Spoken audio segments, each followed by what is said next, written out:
Today we're going to be talking about gem water, ancient practice or modern magic. Welcome, welcome, welcome, and thank you for joining us at Enter the Gates of Ishtar, the show where we explore the curious, the cosmic, and the quietly magical practices woven throughout human history. Today we're diving into one of the most talked about trends in the New Age movement, gem-infused water, also called crystal elixirs. If you've never heard of gem water before, you're in for a fascinating journey. We're going to explore what it is, how people make it, and where this ancient practice might have originated, as well as the potential benefits that people claim, and importantly, any risks you need to know before you ever try this yourself. So grab your favorite mug of tea or crystal clear water, and let's begin. So, what is gem infused water? Gem-infused water is exactly what it sounds like: water that has been in contact with or energetically influenced by gemstones or crystals. The idea is that each crystal has a unique vibrational signature, and allowing water to interact with that vibration creates an elixir that carries those energetic qualities. For example, rose quartz. It's often used for emotional healing and compassion. And clear quartz, that's the one that people reach for when they need clarity and amplification. And amethyst is a great crystal for calm and intuition. People drink gem water, use it in rituals, mist it on their skin, or place it on altars for energetic work. For many modern practitioners, this is less about chemistry and more about intention setting, mindfulness, and symbolic healing. So you may be wondering, where did gem water come from? While the term gem infused water is modern, the idea behind it has deep historical roots. Ancient civilizations have always been connected with stones. So, for example, let's talk about ancient Egypt. Stones like lapis lazuli and carnelian were believed to hold protective and medicinal powers. There's evidence that Egyptians soaked stones and minerals in oils and salves, possibly extending the belief into liquids.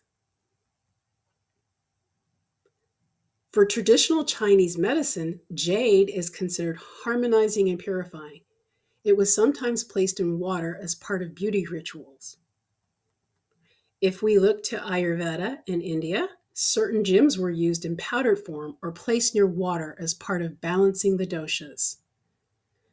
Ancient Greece, physicians like Hippocrates wrote about the healing properties of minerals and mineral waters, though not gem elixirs specifically. So while it's unlikely that ancient people drank crystal water the way some modern practitioners do, the belief that stones can influence physical or spiritual well-being is thousands of years old. Today's New Age community has adapted those ideas into a modern ritual, creating gem-infused water for energetic benefits. So why do people make gem water? People make gem water for a few key reasons, and I'm just going to give you four of those off the top of my head. So, one of the first reasons people do it is for energetic healing. Practitioners believe that crystals carry stable vibrational patterns that can harmonize the body's energy field. A second reason that people do it is for emotional support. Gem water is often used to promote calm, confidence, grounding, creativity, or heart opening, depending on the stone that's used. A third reason that people can use it is intention setting ritual. Creating the water becomes more like a meditative act. You're actually in the moment and the process of preparing it. You choose a stone, set an intention, infuse the water, and drink it as a symbolic commitment to that intention. And fourth and lastly, beauty and wellness rituals. Some people might spritz gem water on their skin or use it in a bath. Again, these are spiritual and mindfulness based practices. They are not scientifically proven. So, now let's talk about how to make gem infused water. So, there are some practitioners that actually do it by directly putting the stone into the water. It's not one of my favorite ways to do it. I tend to, if you want that approach, then there are uh, companies out there that specialize in making gem water. They do it at an industrial scale, and you can order from them, pick different stones for the intentions. And so I will talk a little bit later about how you can do that yourself to make it. But like I said, it's not my preferred or recommended way. So I prefer what's known as the indirect method. That's the safest way to do it.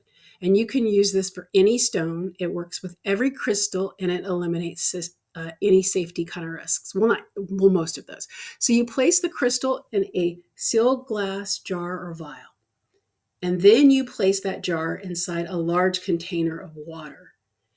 And that allows the energy to transfer without the stone having direct contact with the water.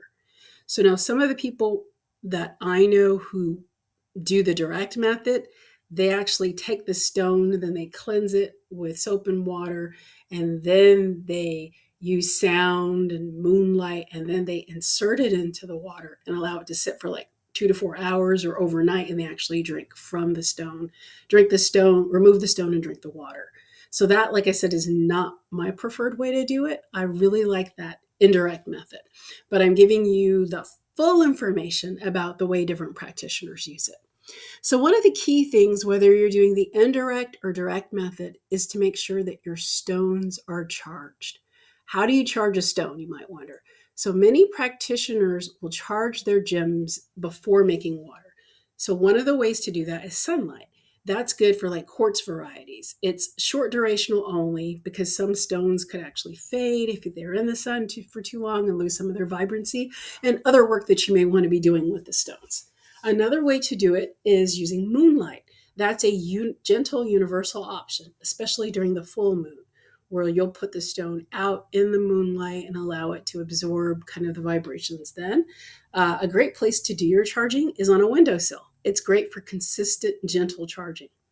You can also do it in the earth where you bury the stones, symbolizing grounding and renewal. Clear quartz is commonly left in the sun to recharge because it's stable, but be careful with any stones that are like amethyst that could fade. Now, I want to dive a little bit deeper into why I was saying you really shouldn't take the stone and actually put it in the water and drink it, because there are some risks. There are several stones that are toxic that you definitely don't want to do that about. And so gem water can be unsafe if you don't know what you're doing. There's stones that should never go in water, stones that contain heavy metals like copper or lead, toxic minerals, asbestos-like fibers, water-soluble materials that can dissolve and be harmful. And stones that you definitely don't want to do this with is like malachite, selenite, lapis lazuli, pyrite, hematite, because that can actually rust, azurite, fluorite, which can degrade, turquoise. So none of those do you want to put in water. Chrysola, galena, religare, orpiment, and any crystal that ends in ite tends to be soft and unstable. So stay away from anything that ends in ite. Other safety considerations like porous stones, those stones can harbor bacteria. Dyes and heat treatments used in many commercial crystals are not safe for ingestion either. Never use salt water for soft minerals because those can degrade. And you always need to clean your crystals physically first because they travel through many hands and places before they get to you. So stones that people tend to use more for direct infusion because they're hard, stable, and non-toxic would be like clear quartz, rose quartz, smoky quartz, amethyst, citrine, but only natural citrine, not the heat-treated amethyst variety of citrine, aventurine, agate, and jasper. But like I said before, I would say if you're going to be doing this yourself, use the indirect method. It works with every crystal and avoids all toxicity risks. And that literally is sealing that stone in a glass container and then putting that glass container in the water. so that just the vibrations in touch, but not the stone itself. And as I mentioned earlier, though, there are tons of companies that are out there. I'm not going to list any of them. You guys can research them online. Not getting any direct affiliations with them, so I don't want to influence whichever one you would look at. But the ones that are out there, they literally do this at a commercial level. There's one that I used to order from probably, oh gosh, maybe 10, 15 years ago. They're still in business. They even do like flower elixirs. So they do more than gemstone elixirs. And there are some out there that specialize only in certain ones that actually will do the vibrational intentions for you. You can select how the stones might have been charged. And so those are done in industrial kind of batches, and they're done at a level where it's more mass produced with all of kind of the safety standards that would be in a major uh, kind of endeavor. So let's now move from the actual making of it to the experiences and perceived benefits kind of around gemstone water. This is the big why as to why people do it. Now, first off, I want to remind you there's no scientific evidence that gem water changes molecular structure or cures medical conditions. But many people do report benefits, and those experiences matter.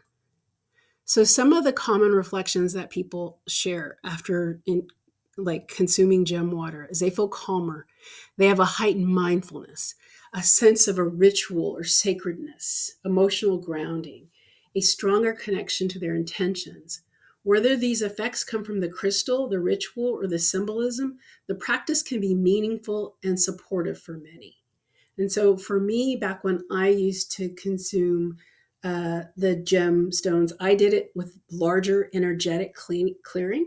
And one of the shamans that I went to would use the gem water as well, or make some for me to take with me after we would do like energy work sessions.